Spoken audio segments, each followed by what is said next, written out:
Trois événements ont retenu l'attention cette semaine. À première vue, ça, il semble n'en avoir aucun lien. En Iran, les funérailles de l'ancien guide suprême rassemblent des millions de personnes.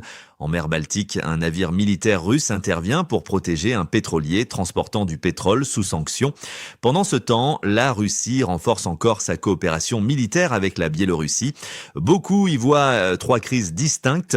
Pourtant, elles racontent peut-être une seule et même histoire. Depuis plusieurs mois, Moscou tente de convaincre ses adversaires qu'elle reste capable d'agir simultanément sur plusieurs théâtres.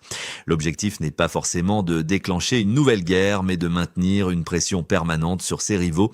Cette stratégie oblige les pays occidentaux à répartir leurs ressources militaires, diplomatiques et économiques sur plusieurs fronts à la fois. En Iran, les immenses cérémonies funéraires ne servent pas uniquement à rendre hommage à un dirigeant disparu, elles permettent aussi au pouvoir d'afficher une image de stabilité alors que le pays traverse une période particulièrement fragile. Les dirigeants iraniens veulent montrer que les institutions continuent de fonctionner malgré les frappes subies et les tensions régionales. Derrière les images diffusées dans le monde entier, les véritables décisions sont probablement prises loin des caméras par un cercle très restreint de responsables politiques et militaires. La Russie a choisi d'envoyer une délégation importante sans que Vladimir Poutine ne fasse lui-même le déplacement. Ce choix est révélateur. Moscou affiche son soutien à Téhéran tout en évitant de s'impliquer directement dans un conflit qui pourrait rapidement devenir incontrôlable. Cette position permet au Kremlin de conserver un allié stratégique au Moyen-Orient sans prendre le risque d'un affrontement ouvert avec les États-Unis ou Israël. Les enjeux dépassent largement la politique. Une nouvelle escalade militaire pourrait provoquer une forte hausse des prix du pétrole. Chaque augmentation du baril alimente l'inflation mondiale, renchérit le coût des transports et fragilise les économies déjà confrontées à un ralentissement de la croissance. Les marchés financiers surveillent donc l'évolution de la région presque heure par heure. Au même moment, la mer Baltique devient un autre terrain de confrontation. L'escorte de pétroliers russes par des bâtiments militaires montre que les sanctions économiques ont changé la nature du conflit.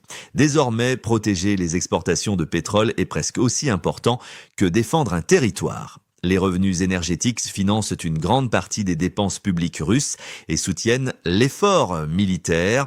Chaque cargaison livrée représente plusieurs dizaines de millions de dollars qui alimentent directement l'économie du pays. Pour les États européens, la situation devient délicate. Intercepter un navire risque de provoquer un incident militaire. Le laisser-passer permet à Moscou de continuer à vendre son pétrole malgré les sanctions. Chaque décision comporte donc un coût stratégique, politique et financier.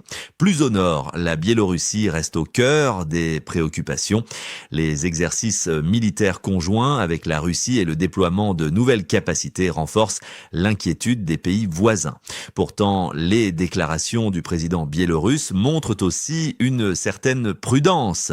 Minsk sait qu'une implication directe dans une guerre ouverte aurait des conséquences considérables pour son économie et pour sa propre stabilité politique. Cette accumulation de tensions inquiète également les investisseurs. Les compagnies d'assurance augmentent déjà leurs tarifs pour les navires traversant certaines zones sensibles.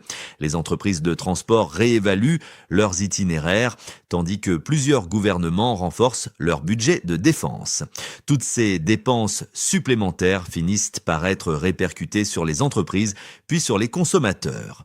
En réalité, la stratégie russe semble reposer sur un principe simple, créer suffisamment de points de tension pour empêcher ses adversaires de concentrer leurs moyens sur un seul front. Cette approche permet de maintenir une influence importante, même lorsque les ressources militaires sont limitées. Mais cette stratégie comporte aussi un risque majeur. Plus les incidents se multiplient, plus la probabilité d'une erreur de calcul augmente. L'histoire montre que les plus grandes crises internationales ne commencent pas toujours par une déclaration de guerre. Elles naissent parfois d'un incident maritime, d'un missile mal identifié ou d'une mauvaise interprétation d'un mouvement militaire.